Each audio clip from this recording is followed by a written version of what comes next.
Olá pessoal, tudo bem? Estamos aqui para mais um vídeo, né, Mas Carol? Mais um. Carol, uma pergunta, né? A gente ouve muito falar de tônus. uhum. Ah, tem que trabalhar o tônus muscular, tem que fazer fortalecimento. Dentro da luta, por exemplo, a gente trabalha muito tônus, Sim. é o tempo todo. Uhum. Fortalecimento, membros inferiores, superiores, core. Uhum. Tá. Mas só que o pessoal, eu vou falar como professor de luta. Uhum. Trabalhar força, eu estou trabalhando tônus, afinal, o que é um tônus, sabe? Como que eu trabalho? Porque assim, é uma palavra bonita, né? É uma palavra legal de falar. Sabe o que é? Mas assim, eu queria muito assim, trazer de uma maneira mais clara, Tá, se você puder me ajudar, tá. para eu poder ajudar outros profissionais, Sim. que a maioria dos profissionais das lutas, né? é, Todo mundo acha que a maioria dos professores são educadores físicos, nem todos são. Uhum. As artes marciais, cada arte marcial tem a sua. Se você chegou à faixa preta, você já se torna um professor. Uhum. Entendeu? Sim. Até a faixa preta são aí 5, 8, 10 anos para chegar a uma faixa Sim. preta. É uma faculdade. Sim. Mas só que se você está apto a trabalhar naquela atividade, Sim. você é faixa preta de judô, você está apto a trabalhar no judô. Sim. Você é faixa preta de jiu-jitsu, você está apto a trabalhar no jiu-jitsu. Mas nesse período ali da faixa branca até a preta, você não tem os ensinamentos para lidar com o corpo, para lidar. Fisiológicos, anatômicos. Exatamente. Então, veja, assim, alguns professores, eu recebo muito perguntas de professores e vídeos isso. Uhum. Felipe, tá certo isso? O que você pode fazer? O que eu posso fazer para melhorar tudo? E essa questão do tônus pega muito. Vou falar como se fosse leigo. Quando eu coloco meu aluno no Bozu ali, eu estou trabalhando equilíbrio só. Quando eu coloco meu aluno para fazer salto, é tônus. Quando eu estou fazendo a flexão de braço, eu estou trabalhando tônus. Cara, me ajuda. Tá, vamos lá. Primeiro, o conceito de tônus, né? O que é o tônus? O tônus muscular é a contração do músculo em repouso. Ponto. Né? Você está em repouso, você não está em movimento, tem lá a contração muscular. Então, o tônus é a contração do músculo em repouso. Então, a gente tem vários mecanismos que fazem com que esse tônus esteja ativo, né? O principal, óbvio, é o nosso sistema nervoso central, que manda informação para a musculatura para manter ele contraído e você não desabar, você não, né, não ficar ereto, né, ficar com a sua postura. Por exemplo, né, a gente teve um atendimento aqui seu com uma criança com síndrome de Down.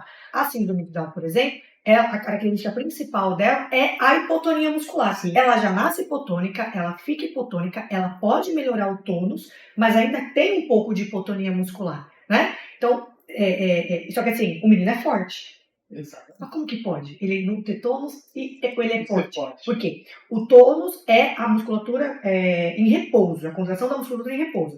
A nossa força em movimento é um outro. Entendi. É um outro sistema, é um outro mecanismo energético, né? Usa muito mais energia, é uma outra questão. Então, a contração do músculo em repouso. O que a gente tem de estudo no autismo hoje? A gente tem alguns estudos importantes. Tem um muito antigo, mas eu gosto muito de falar dele, que é de um autor chamado Ming, de 2007, e ele coloca que mais de 60% de crianças com autismo de 2 a 7 anos de idade possuem hipotonia moderada a leve. E a partir de 7 anos, de 7 a 18 anos, 36% ainda continuam com hipotonia. E o que causa? Essa hipotonia, o que vai causar essa hipotonia? Bom, vamos lá. Ela causa atraso no desenvolvimento motor, atraso no ganho de habilidades. Então, a criança ela tem um atraso nessas habilidades, tá? Piora da marcha, o andar, começa a ficar ruim, a postura, o balanço, né? Fica muito ruim. E aí a criança começa a tentar adaptar o seu corpo para a funcionalidade do dia a dia e começa a ter alterações. Alteração no pé, no joelho, no quadril, de ombro, coluna, começa a ter muita alteração, tá? Então começa a ficar pior a situação dessa criança.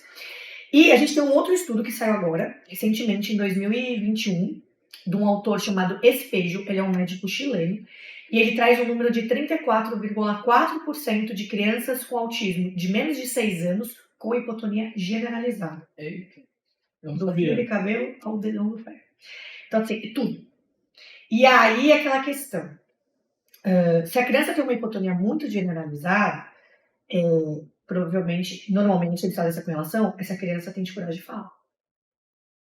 Daí você vê, Ou não pessoal, fala. a hipotonia, Hipotonia. a parte muscular, que a gente acha que é só corpo, né? Face. Porque Face. nossa face total é músculo. Músculo, A língua é isso. músculo. Tudo músculo. Os olhos, a gente tem 12 músculos, se não me engano, 12 músculos que fazem só a movimentação dos olhos. Então, se essa criança é hipotônica, então a movimentação ocular dela tá errada, vai estar prejudicada. A mastigação dela vai estar prejudicada. A fala dela vai estar prejudicada. A respiração dela vai estar prejudicada. Né? Porque o diafragma também é músculo. Né? Então, olha quanta dificuldade essa criança vai ter, o tanto esforço que ela vai ter que fazer para sobreviver nesse meio. Né? Então, o tônus muscular, eu gosto muito de falar de tônus porque ele é base, ele é o mais importante para a gente trabalhar com a criança. Né? E a lutas, né, o exercício, ele faz esse trabalho com o tônus. Né? Isso é muito estimulação. É muito legal, é o tempo todo você está estimulando. Quando você fala falou do Bozu, né? Sobe no Bozu, tá estimulando equilíbrio. Aí eu vou entrar na psicomotricidade.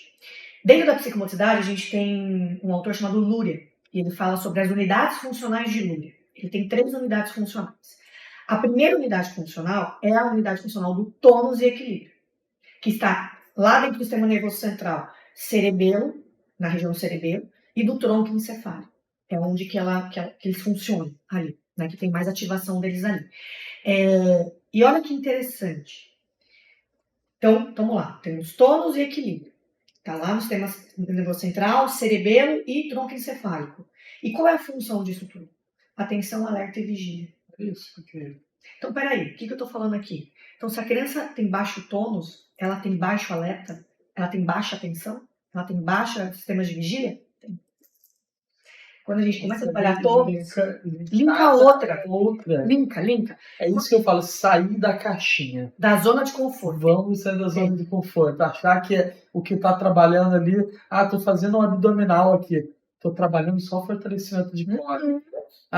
Eu estou fazendo aqui... Trabalhando a atenção também da criança. Estou fazendo aqui movimento de caminhada com a criança, melhorar a questão do andar dela. Estou trabalhando só aqui para melhorar a base dela.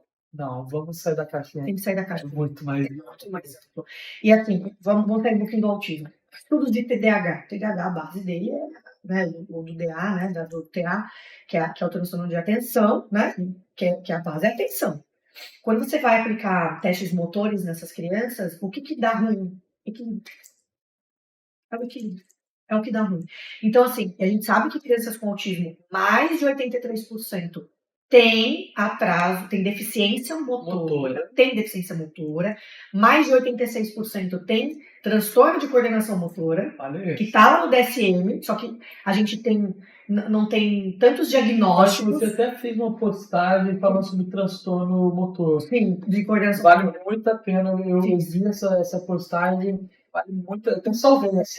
E esse é um transtorno que não é tão divulgado. Porque não é tão diagnosticado.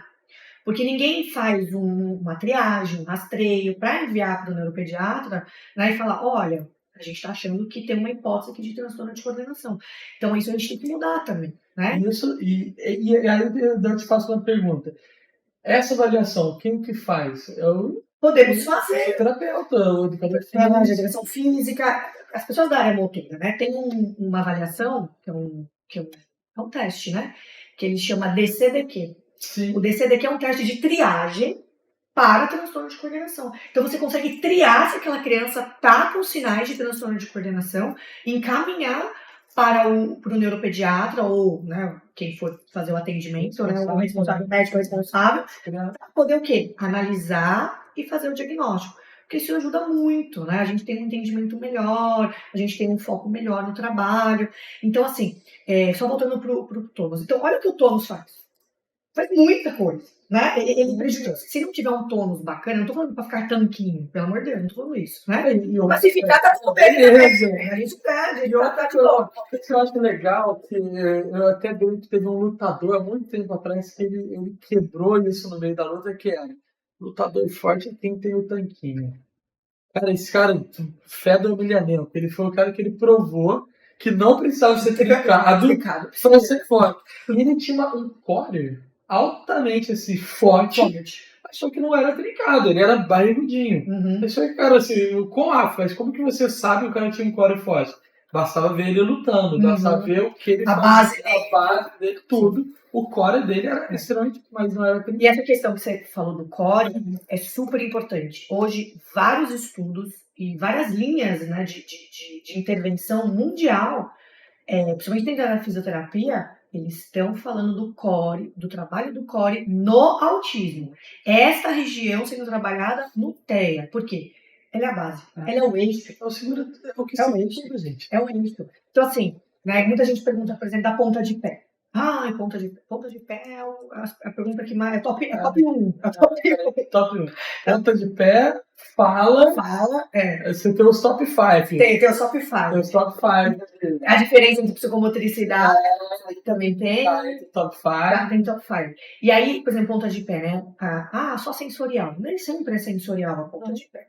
Pode ser comportamento, pode ser uma alteração do eixo gravitacional. Pode ser uma estereotipia. Pode ser uma estereotipia, pode ser uma questão visual. Sim. Né? A criança pode ter ali uma alteração visual, e aí ela olha que nem bloquinho, sabe? Ela enxerga que nem tudo meio desviado. E aí o que acontece? Ela tenta, né, se adequar aquele ambiente para ela, então ela fica de ponta de pé. Então tem várias questões da ponta de pé importantes, né?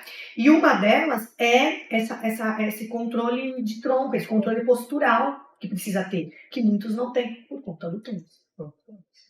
E aí acarreta um monte de coisa. Então, a gente precisa. E aí vamos falar direto para as famílias, né? Porque muitas vezes as famílias são influenciadas por outras coisas, etc. Mas é muito importante vocês saberem que sim, que a área motora ela é fundamental e ela tem que ser parte do processo de intervenção também. Ela não é eu vou fazer depois. Não. Ela tem que fazer junto. Hoje, Carol, eu tenho já aqui na nossa clínica, nós somos uma clínica esportiva, né? Hoje eu tenho aqui já crianças e o carro-chefe das terapias é o exercício e o movimento.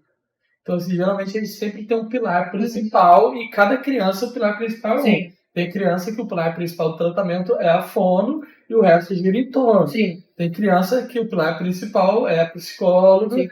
Hoje eu tenho crianças que o pilar principal é a atividade física e o resto gira em torno. Então, assim, a atividade física, ela não é um complemento extra. Ela é algo essencial hoje dentro da rotina das nossas crianças. Ela faz parte. E aí tem uma evidência científica maravilhosa que saiu agora, foi em 2019, um estudo da Licari, uma Melissa Licari, e ela ela fez um estudo com mais de, acho que 2.000 pessoas com autismo, se eu não me engano. Foi ela? Foi. E aí ela trouxe que o atraso no desenvolvimento motor, as deficiências motoras, elas não são comorbidades no autismo. Elas fazem parte do fenótipo. O que quer dizer fenótipo? Característica. Ponto. Resumindo. Claro. É ciência, gente. Não tem como falar, sabe, confrontar os estudos. Então, assim, é essencial. Então, tem que fazer junto. Tem que estar lá no hall, sim, dos principais tratamentos no transtorno do espectro autista. Precisa, né? Precisa, porque hoje nós sabemos o quanto é importante. Hoje, assim, já é evidência científica, nós já sabíamos disso muito antes, né? Mas na última revisão mostrou que o exercício e movimento, ele é prática baseada em evidência. Então não tem o que questionar. E detalhe, muitos dos artigos, são 17 artigos que eles levantaram, 17 meta-análises, se não me engano são todas as meta-análises. Foram 17. E a maioria fala de lutas. Olha isso. Fala de yoga também, lutas, e fala de exercícios estruturados, mas todos com base na análise do comportamento. É isso, pessoal, não adianta. Nós precisamos hoje profissionais de educação física, profissionais de artes marciais, professores, mestres, senseis, nós precisamos estudar análise do comportamento. Precisa. Como que você vai conseguir acolher uma criança dentro do seu tatame, dentro do seu dojo, sem saber análise do comportamento? O amor ele é importante, mas o amor sem conhecimento ele não tem valor. Eu falo muito isso. Eu amo animais, mas eu não sou veterinário, entendeu? Eu amo leis, estou assistindo uma série só de leis, mas eu não sou advogado. Então, assim, amor sem conhecimento, sem estudo, não tem validade dentro da nossa área. E temos que trabalhar com responsabilidade. Isso. Trabalhar com responsabilidade tem que ser trabalhado com prática baseada em evidência. É isso aí. Pessoal, um beijo. Tchau, tchau. Tchau, tchau.